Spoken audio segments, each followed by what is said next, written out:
Azamgarh central public school Jafarpur में रविवार 23 मार्च 2025 को वार्षिक परिणाम वितरण समारोह का भव्य आयोजन किया गया। कार्यक्रम का शुभारंभ विद्यालय के प्रेरणा स्रोत एवं संस्थापक श्री अयाज अहमद खान द्वारा मां सरस्वती के पावन चित्र पर दीप प्रज्वलित करने और पुष्प वर्षा करने के साथ हुआ। इस शुभ अवसर पर विद्यालय की प्रतिभाशाली छात्राओं ने मधुर सरस्वती वंदना और मनमोहक स्वागत गीत प्रस्तुत कर सभी उपस्थित अतिथियों का आत्मीय अभिनंदन किया।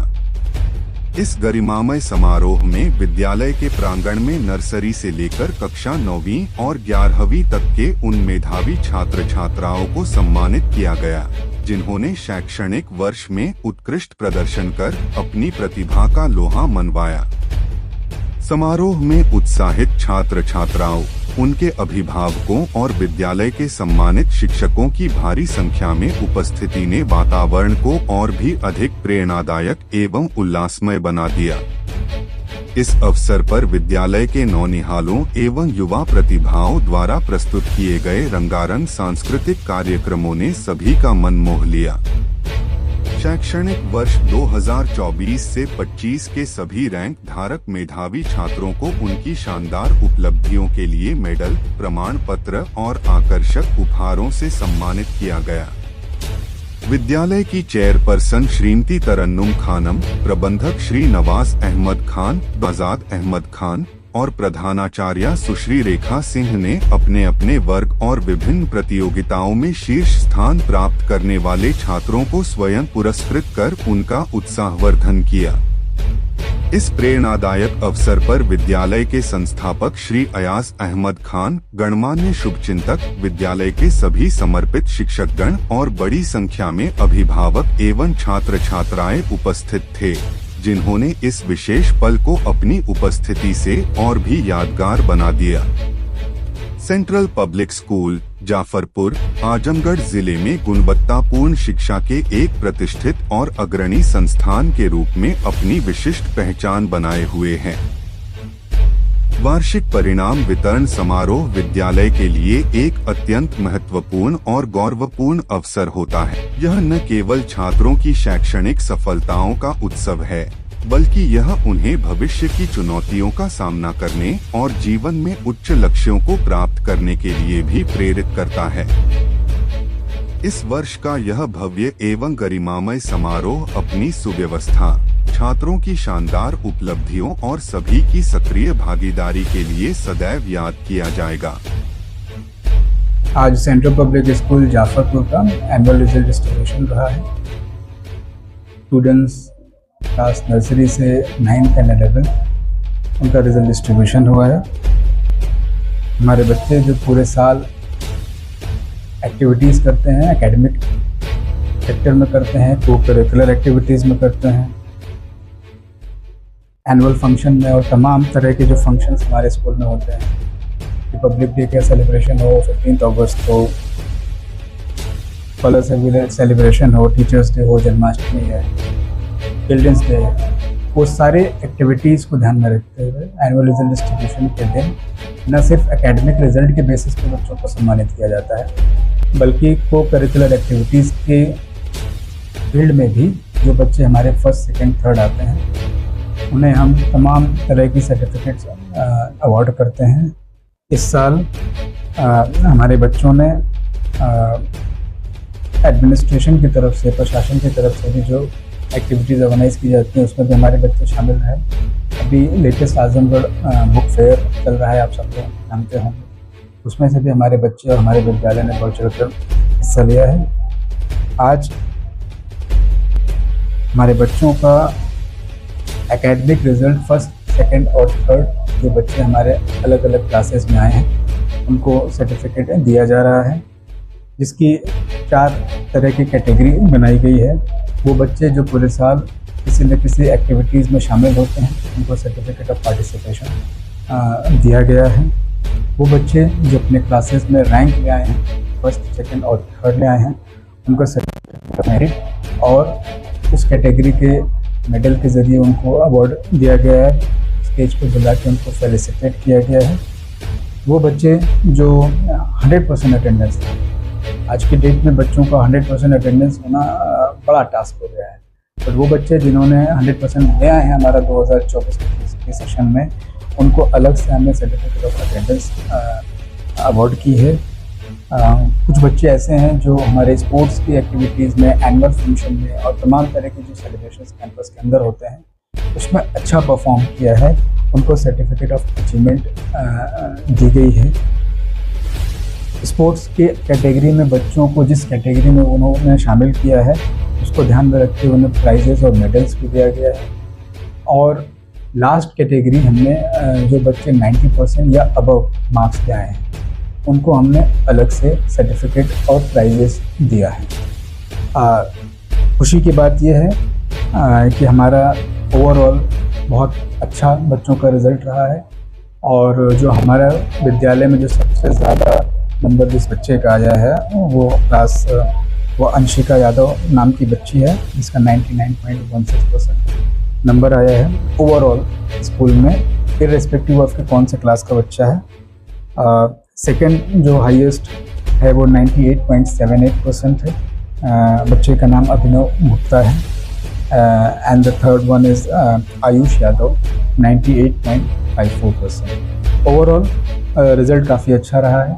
हमने इस साल एक रिवॉल्यूशनरी कदम उठाया है NEP 2020 के ज़रिए, सेंट्रल गवर्नमेंट का CBSE का जो डायरेक्शन है उसके ज़रिए इस साल हमने नर्सरी से क्लास सेकेंड तक HPC होलिस्टिक प्रोग्रेस कार्ड जिसको बोलते हैं, तमाम तरह के 12 पेजेस का अचीवमेंट का रिज़ल्ट बनता है बच्चों का, वो हमने फर्स्ट टाइम क्लास नर्सरी से क्लास सेकेंड तक दिया है। And if I am not wrong, Azamgarh में हम one of the first school हैं जो HPC को as it is class nursery से क्लास सेकेंड तक लॉन्च करते हैं।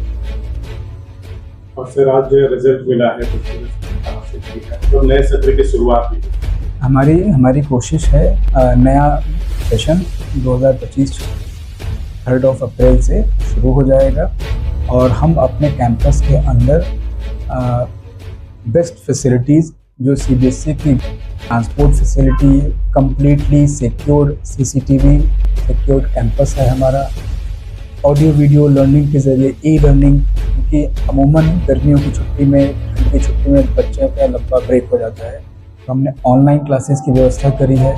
लाइब्रेरी को बहुत रिच कलेक्शन बनाया है, उसकी जो किताबों की रेंज है बहुत इंटरडिसिप्लिनरी बना रखी है, ताकि बच्चे सिर्फ एकेडमिक चीज़ों को ना पढ़ें, इंटरडिसिप्लिनरी चीज़ों को लाइब्रेरी में जाकर के भी एक्सेस कर सकें। एनुअल फंक्शन हम हर साल कराते हैं, उसमें बच्चों को पार्टिसिपेट करने का मौका मिलता है, और आने वाले दिनों में मेरिट बेस्ड स्कॉलरशिप हमने लास्ट ईयर भी दी थी। आने वाले सेशन में तो हमारा क्लास 10 का 12th का रिजल्ट आएगा, हम अपने बच्चों को मेरिट स्कॉलरशिप के ज़रिए भी सम्मानित करें। अभिभावकों को क्या संदेश? अभिभावकों से ये एडवाइस है और रिक्वेस्ट भी है क्योंकि 3 अप्रैल से स्कूल फुल फ्लेजेड चलने लगे, तो हमारी रिक्वेस्ट है, अटेंडेंस पे बहुत ज़्यादा हम फोकस करते हैं, बच्चों के डिसिप्लिन पे हम ज़्यादा फोकस करते हैं, और हमारी कोशिश होती है कि नंबर ऑफ़ डेज़ जो हमें पूरे सेशन में पढ़ाने को मिलते हैं वो कम मिलते हैं। हमारी गार्जियन से रिक्वेस्ट ये है कि पहले दिन से बच्चे को विद्यालय भेजें, कंप्लीट बुक्स, कॉपीज़, स्टेशनरीज, जो भी क्लास में पढ़ने, टीचिंग, लर्निंग एक्टिविटीज़ में जो भी चीज़ें रिक्वायर्ड हैं उनके साथ पहले दिन से ही भेजें, ताकि वो बाकी बच्चों से पीछे ना हो। अक्सर ऐसा होता है बच्चे और गार्जियन काफ़ी लेट आते हैं, उनका कोर्स छूट जाता है, फिर वो रिवाइज कराने में, बच्चों को कैच कराने में प्रॉब्लम। जी, सेंट्रल पब्लिक स्कूल और हमारा पूरा CPS ग्रुप ऑफ स्कूल्स जो है CBSE एफिलेटेड स्कूल्स हैं हमारे, और स्पेशली जाफरपुर का जो हमारा स्कूल है, पिछले 31 सालों से कंटिन्यूअसली क्वालिटी एजुकेशन प्रोवाइड कर रहा है, और हम तमाम तरह की फैसिलिटीज़, अगर हम एग्ज़ाम रिज़ल्ट की बात करें तो हमने डिस्ट्रिक्ट टॉपर्स भी दिए हैं CBSE बोर्ड एग्ज़ाम में। ऑनलाइन क्लासेस और ई-लर्निंग पे हमारा लंबी छुट्टियों के वक्त फोकस रहता है, और कल्चरल एंड को करिकुलर एक्टिविटीज़ पे हम फोकस करते हैं। Well trained, qualified and very experience faculty पे हम ज़्यादा फोकस करते हैं, ताकि वो जितना ट्रेंड और क्वालिफाइड टीचर होगा उतनी बेहतर से बेहतर एजुकेशन देगा। जैसा कि मैंने बताया, स्कूल लाइब्रेरी का बहुत रिच कलेक्शन ऑफ बुक्स है हमारा। वो बच्चे जो कहीं ना कहीं किसी सब्जेक्ट्स में वीक हो जाते हैं, उनकी अलग से हम रिमेडियल क्लासेस चलाते हैं। जो बच्चे हमारे क्लास 12th में अपीयर होते हैं, उनकी अलग से करियर काउंसलिंग कराते हैं, ताकि बच्चों को कोर्स सिलेक्शन में, करियर ऑप्शंस में क्या उनके लिए बेहतर है, वो प्रॉपर डिसीजन ले सकें। स्पोर्ट्स फैसिलिटीज़ के लिए हमने हमारा लार्ज प्लेग्राउंड है, जहाँ पे हम बास्केटबॉल, बैडमिंटन, वॉलीबॉल और खो-खो जैसी फैसिलिटीज़ हम प्रोवाइड करते हैं। हमारा स्पेशल फोकस बहुत ज़्यादा डिसिप्लिन पे और पर्सनलाइज्ड सुपरविज़न पे होता है, जहाँ पे हमारी कोशिश जो CBSE का गाइडलाइन है, हर क्लासरूम में 1:40 का रेशियो के अकॉर्डिंग हम टीचिंग लर्निंग पे फोकस करते हैं।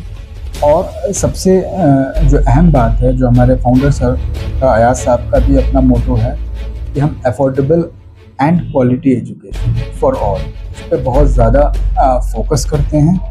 और लैब्स है, एक्टिविटी बेस्ड लर्निंग है। NEP का जो नया फोकस रहा है कि सारी learning by doing, outcome based पढ़ाई पे, टीचिंग लर्निंग मेथडोलॉजी पे बहुत फोकस होता है, तो हम उस पर बहुत ज़्यादा फोकस कर रहे हैं। और इस साल स्पेशली NEP को ध्यान में रखते हुए HPC होलिस्टिक प्रोग्रेस कार्ड, जो हमने नर्सरी से क्लास 2 लागू किया है, कमिंग सेशन में हम उसको क्लास 8 तक लागू करेंगे, ताकि बच्चे का होलिस्टिक जो असेसमेंट है, जो उसकी प्रोग्रेस है, जो पूरे साल वो करता है लर्निंग के नाम पे, एक्टिविटीज़ के नाम पे, स्पोर्ट्स के नाम पे, लर्निंग बाय डूइंग के नाम से, वो सारे असेसमेंट निकल के बाहर आएँ और गवर्नमेंट की तरफ से जो लर्निंग बाय डूइंग और NEP 2020 का जो पूरा उद्देश्य है, वो उसको सक्सेसफुल कर सके। तो कई बार देखा गया है कि सारे बच्चे अवसर करने के पढ़ाई, बट उनके पास दूसरी जो एक्टिविटीज होती है, CBSE की गाइडलाइन भी और हम भी इस पे फोकस करते हैं। वोकेशनल लर्निंग, वोकेशनल सब्जेक्ट्स के ऑप्शन CBSE की तरफ से दिए जाते हैं। हम उनमें फाइनेंशियल लिटरेसी है, कंप्यूटर क्लासेस हैं, स्पोर्ट्स के ऊपर हमारे बच्चे ताइक्वांडो में, हमारा बच्चा बनारस में जाके ब्रॉन्ज मेडल लेकर के आया है। CBSE क्लस्टर में वो शामिल हुआ और वो ब्रॉन्ज मेडल लेकर के आया। हमारे स्कूल के कुछ बच्चे ऐसे थे जो कबड्डी में लखनऊ गए, वो शामिल होकर के आए।